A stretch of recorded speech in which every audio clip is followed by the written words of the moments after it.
"You're a failure who will never amount to anything." The words cut through the noise of my cousin's graduation party like a knife. My mother stood in the middle of our family gathering, holding a glass of wine like a microphone, announcing my inadequacies to aunts, uncles, and cousins who had driven hours to celebrate. She'd waited until everyone was listening, until the moment would hurt the most.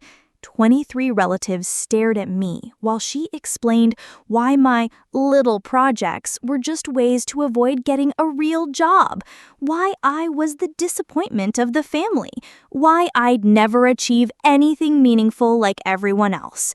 What she didn't know was that my phone had been buzzing in my pocket for the past hour with calls from Forbes magazine. They wanted to put my face on their cover as one of the top young entrepreneurs in the country. The journalist was supposed to call me back in 10 minutes to discuss the interview details. If you're ready for a story about turning doubt into determination, hit that like button and subscribe for more. My name is Jessica Park, and 4 months ago, I discovered that sometimes the most satisfying revenge is simply letting the truth speak louder than the people who tried to silence you. But before I tell you how watching my mother's face change from smug satisfaction to complete shock became the sweetest moment of my life, let me take you back to where this really started, because revenge stories always begin long before the actual revenge happens. 2 years ago, I started what my mother called my little projects. I was 26, living in my childhood bedroom, and working part-time at a local coffee shop while I spent every spare moment building what I believed could become something significant. I was creating an app that helped small businesses manage their social media presence without needing expensive marketing agencies. The idea came from watching the coffee shop owner struggle with Instagram posts and Facebook updates while trying to run his business. My mother, Patricia Park, had very specific ideas about what success looked like. She worked as a bank manager for 25 years, climbed the corporate ladder through discipline and traditional career moves, and she expected her children to follow the same path. When I graduated college with a business degree and then spent 6 months sending out resumes without finding the right corporate position, she started making comments about my work ethic and life choices. "Jessica needs to stop dreaming and start living in reality," she would say during family dinners. "These internet business ideas are just ways to avoid getting a real job." She had this way of dismissing my work that made it sound childish and unrealistic. When I tried to explain the market research I was doing or the coding I was learning, she would interrupt with questions about when I was going to apply for management trainee positions at established companies. The worst part wasn't the criticism itself. The worst part was how she delivered it in front of other people. At family gatherings, she would bring up my situation as if it were a problem that needed solving. She would ask my cousins about their corporate jobs and then make pointed comments about how some people take longer to find their direction in life. She never said my name directly, but everyone knew exactly who she was talking about. Meanwhile, I was working 16-hour days on my app development. I taught myself programming languages, researched market demographics, and built connections with small business owners who were willing to test my early prototypes. I was learning more about business development, customer acquisition, and product management than any corporate training program could have taught me. But to my mother, it looked like I was playing around on my computer instead of doing real work. The breakthrough came 8 months ago when I finally launched the beta version of my app. I called it Local Boost, and it was designed to help small businesses create professional social media content using templates and automation tools. Within the first week, I had 47 businesses sign up for the trial version. Within the first month, I had converted 32 of them to paying customers. The feedback was incredible. Business owners were telling me that my app was saving them hours of work every week and helping them reach customers they never could have found otherwise. But when I tried to share this success with my mother, she remained skeptical. "Anyone can get a few people to try something new," she said. "The real test is whether you can build something sustainable that actually makes money." She wanted to see proof that my little project could generate the kind of income that would support a real adult lifestyle. Fair enough, I thought. I would show her exactly what sustainable looked like. Over the next 6 months, Local Boost grew from 32 paying customers to over 800. I was generating enough revenue to hire 2 part-time developers and a customer service representative. I moved out of my childhood bedroom and into a small apartment that could serve as both my home and my office space. I was reinvesting most of the profits back into the business, but I was also paying myself a salary that covered my living expenses and left room for savings. My mother's response to this growth was to shift her criticism rather than acknowledge the success. "Making money isn't the same as building a real business," she said. "You're still just one person with a computer. What happens when a real company decides to compete with you? What happens when the technology changes and your little app becomes obsolete?" She always had a reason why my achievements didn't count as real success. The frustration was eating away at me. I was building something that was helping hundreds of small businesses grow their customer base and increase their revenue. I was creating jobs for other people and generating income that supported my lifestyle. But my mother continued to treat my work like it was a hobby that would eventually need to be abandoned for something more serious and traditional. 3 months ago, everything changed in a way that I never could have predicted.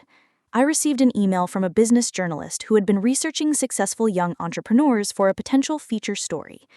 She had found my app through a recommendation from one of my customers and was impressed by the growth trajectory and the positive impact it was having on small businesses. She wanted to interview me for an article about innovative startup founders who were solving real problems with creative solutions. The interview went better than I had dared to hope. The journalist, Sarah Chen, was genuinely interested in my story and asked thoughtful questions about the challenges I had faced, the lessons I had learned, and the vision I had for the future of small business marketing. She was particularly impressed by the fact that I had bootstrapped the entire operation without external investors and had built a sustainable business model that was profitable from day one. 2 weeks later, Sarah called me with news that made my heart race. Forbes magazine had seen her article draft and wanted to feature my story in their annual 30 Under 30 issue. They were considering me for the cover story about young entrepreneurs who were disrupting traditional industries with innovative solutions. The exposure would be incredible for my business, but more importantly, it would be validation that my work was being recognized at the highest levels of the business world. The Forbes interview process was intense. They wanted detailed financial records, customer testimonials, and projections for future growth. They interviewed my customers, my employees, and even some of my competitors to verify the claims I was making about my business impact. It was exactly the kind of thorough evaluation that my mother had always said my work couldn't withstand. I passed every test they gave me. My revenue numbers were solid, my customer satisfaction ratings were excellent, and my business model was sound enough to attract attention from potential investors who were reaching out after hearing about the Forbes interest. Everything that my mother had dismissed as unrealistic or unsustainable was being validated by the most prestigious business publication in the country. But I didn't tell my family about any of this. I wanted to wait until the article was officially confirmed before sharing the news. I also wanted to prove a point about the difference between real achievement and the appearance of achievement that my mother seemed to value more than actual results. The call from Forbes came on a Tuesday morning. Sarah Chen told me that they had decided to feature my story as the cover article for their next issue. The headline would be, "The Bootstrap Revolution: How Young Entrepreneurs Are Building Million-Dollar Companies Without Venture Capital." My photo would be on the cover, and the article would include a detailed breakdown of how Local Boost had grown from an idea in my childhood bedroom to a profitable company serving over 1,000 small businesses.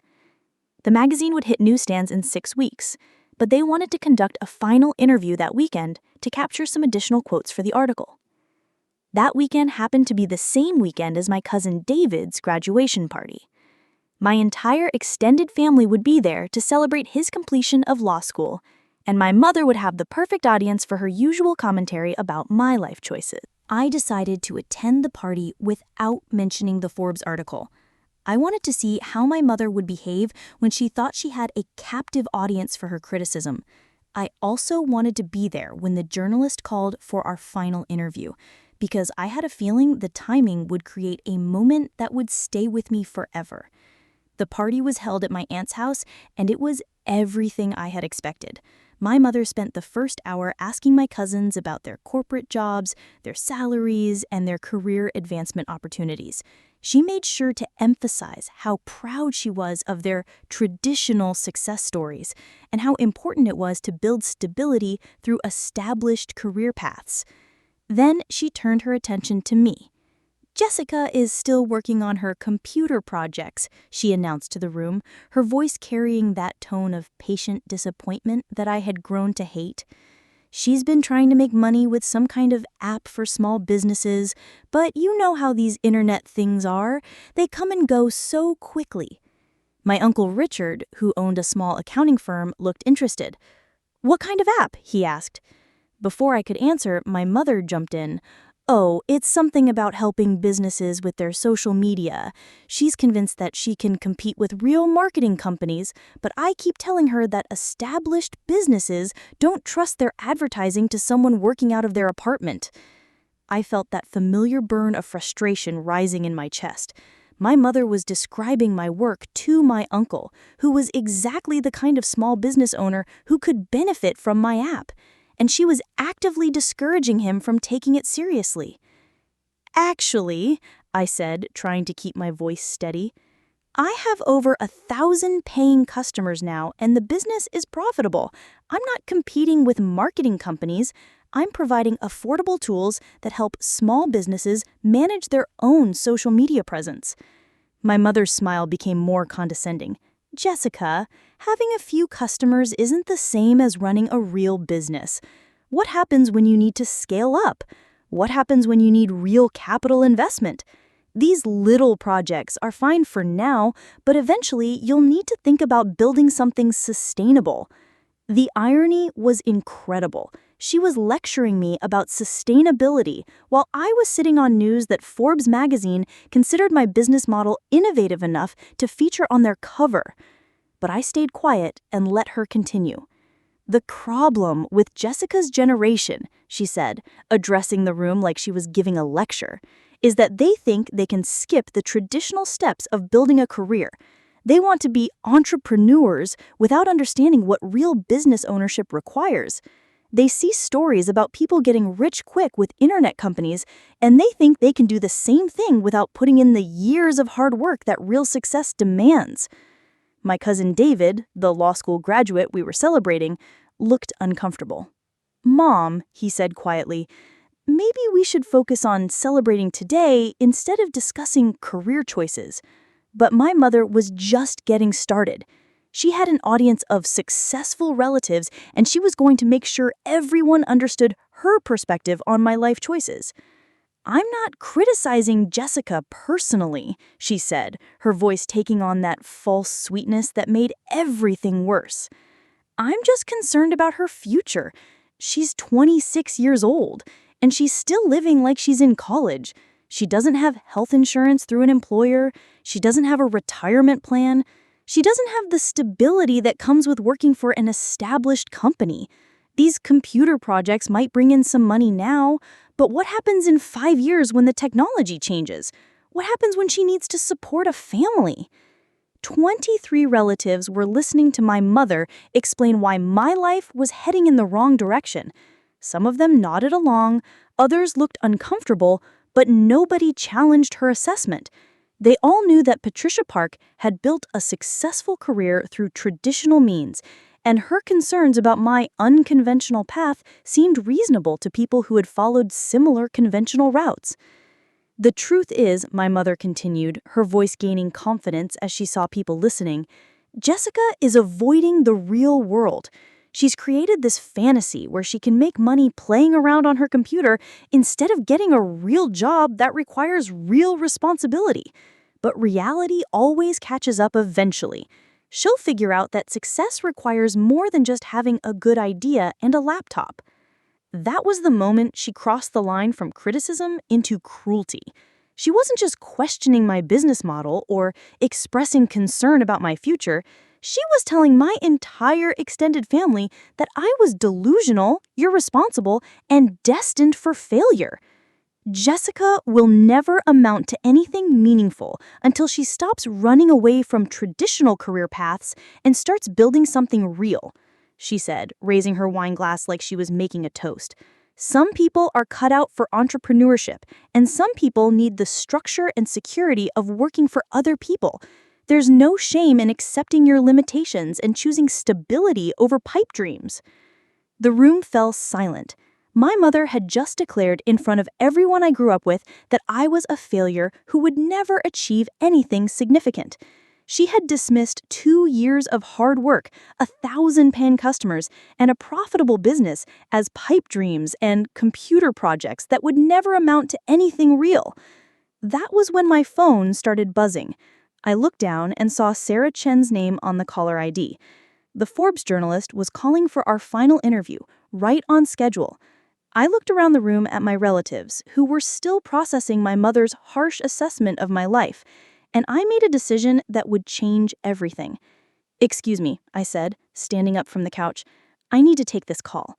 I walked to the kitchen where I could still be seen by everyone in the living room, but where I could speak privately. I answered the phone with a voice that was steadier than I felt. "Hi, Sarah. Thank you for calling. I'm ready for the interview." "Great." Sarah's voice was warm and professional. "I just have a few final questions for the cover story. First, I want to make sure I have the revenue numbers correct. Local Boost generated $2.3 million in revenue last year, with a profit margin of 34%. Is that right?" I could see my mother watching me from the living room, probably assuming I was talking to a customer or maybe a friend. She had no idea that I was discussing financial numbers that would make her bank manager's salary look modest. "That's correct," I said, speaking clearly enough that my voice would carry to the living room. "And we're projected to hit $4.2 million in revenue this year, based on our current growth trajectory." The conversation in the living room had stopped. My relatives were starting to pay attention to my phone call, though they couldn't hear the other side of the conversation. "Perfect," Sarah continued. "And I want to confirm the impact numbers. Your app currently serves 1,847 small businesses across 23 states, and your customer surveys show an average of 40% increase in their social media engagement after using Local Boost for 6 months?" "Yes, and we're seeing an average revenue increase of 23% for businesses that use our platform consistently," I replied, watching my mother's expression change from casual interest to confusion. "Excellent. Now, for the cover photo shoot, we're thinking of doing it in your office space. Can you tell me about your current team size and office setup?" I described my team of 8 employees and our new office space in the downtown business district. I mentioned the expansion plans and the investor interest that had developed since word of the Forbes article had leaked in business circles. "This is going to be a fantastic cover story," Sarah said. "The headline, 'The Bootstrap Revolution,' really captures what you've accomplished. Building a multi-million-dollar company without venture capital, creating jobs in your community, and disrupting the traditional marketing agency model. It's exactly the kind of innovation story that our readers want to hear." By this point, the entire living room was listening to my conversation. My mother was staring at me with an expression I had never seen before, a mixture of confusion, disbelief, and something that might have been fear. "I'm excited to see how the article turns out," I said. "Having my story featured on the cover of Forbes magazine is an incredible honor, and I hope it inspires other young entrepreneurs to pursue their ideas, even when people tell them it's impossible." The silence in the living room was complete.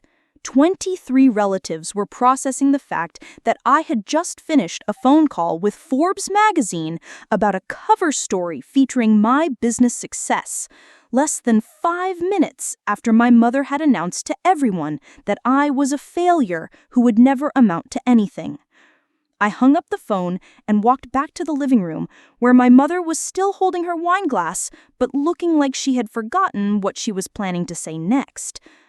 "Sorry about that," I said, sitting back down on the couch.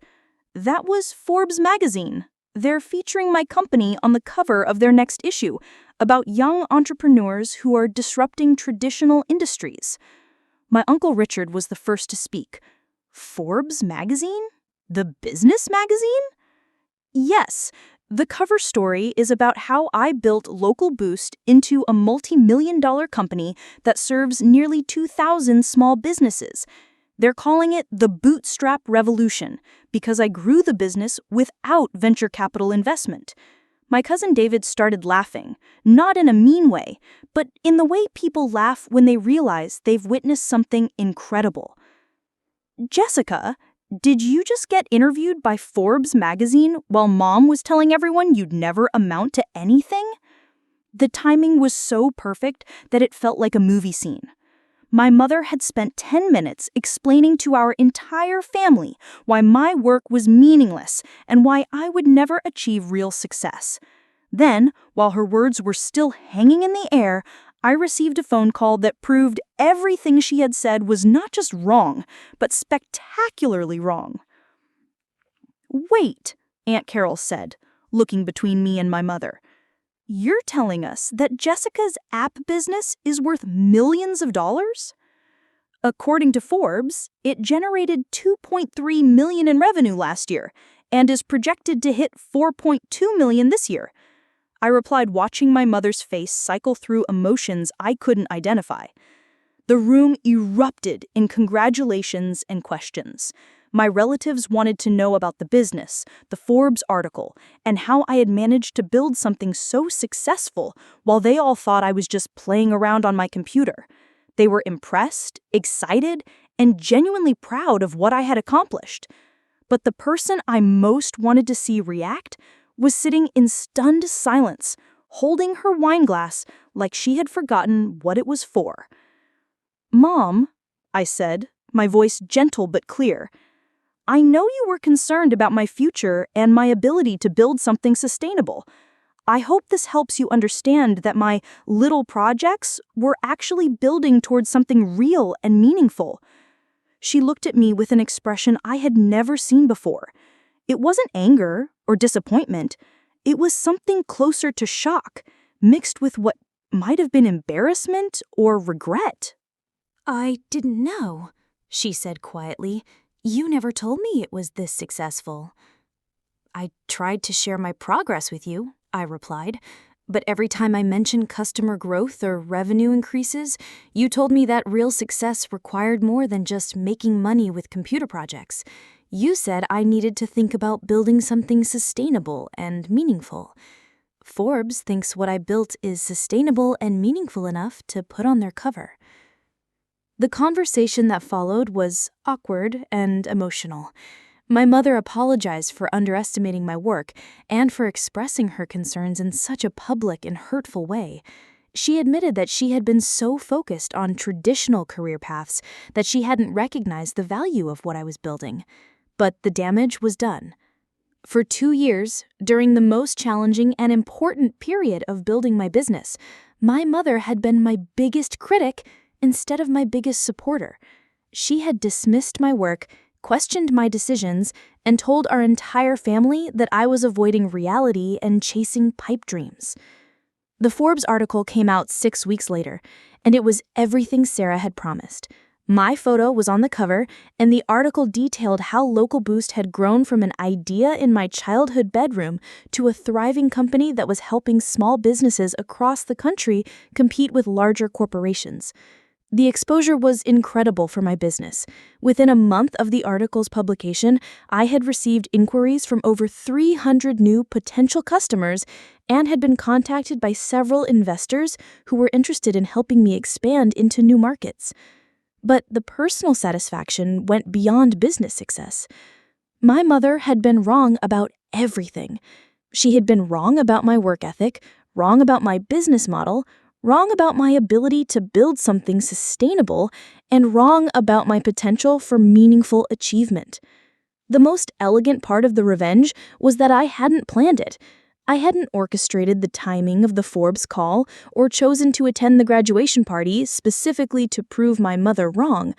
I had simply continued working on my business while she continued criticizing it, and reality had eventually revealed which one of us understood what real success looked like. 6 months after the Forbes article, Local Boost was valued at $12 million by investors who wanted to help me expand internationally. I was invited to speak at business conferences about bootstrap entrepreneurship and was featured in 3 additional magazine articles about young business leaders who were changing their industries. My mother attended one of my speaking events, and afterwards she told me how proud she was of what I had accomplished. She apologized again for not supporting me during the early stages of building my business and said she had learned to recognize that success could take many different forms.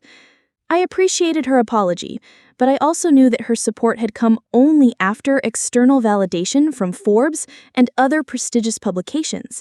She hadn't believed in my work when it was just spreadsheets and customer testimonials. She had only started taking me seriously when other people told her she should.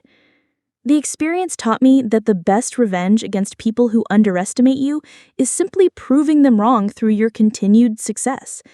My mother had been convinced that my unconventional path would lead to failure, and she had been vocal about that conviction at the worst possible moment. But instead of arguing with her or trying to change her mind, I had just kept working. I had built something real and meaningful while she was explaining to everyone why it was impossible.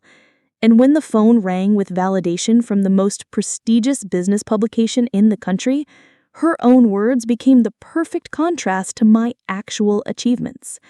Today, 3 years after that graduation party, Local Boost employs 23 people and serves over 5,000 small businesses. We've expanded into Canada and the UK, and we're planning to launch in Australia next year. I've been invited to the White House for a small business summit and was named to the 40 Under 40 list by our local business journal.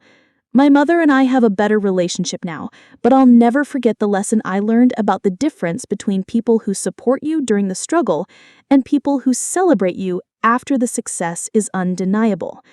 Sometimes the most satisfying revenge is just letting your achievements speak louder than the people who tried to silence you. And sometimes the perfect moment of validation comes exactly when you need it most, right after someone has finished explaining why you'll never amount to anything. If this story resonated with you, or if you've ever had family members who underestimated your potential, I'd love to hear about it in the comments below. Sometimes the best way to deal with people who don't believe in you is to prove them wrong so thoroughly that they have to acknowledge the truth. And if you enjoyed hearing about how my mother's public criticism became the perfect setup for my Forbes moment, please like this video and subscribe for more stories about turning doubt into determination and proving that success doesn't always look the way other people expect it to.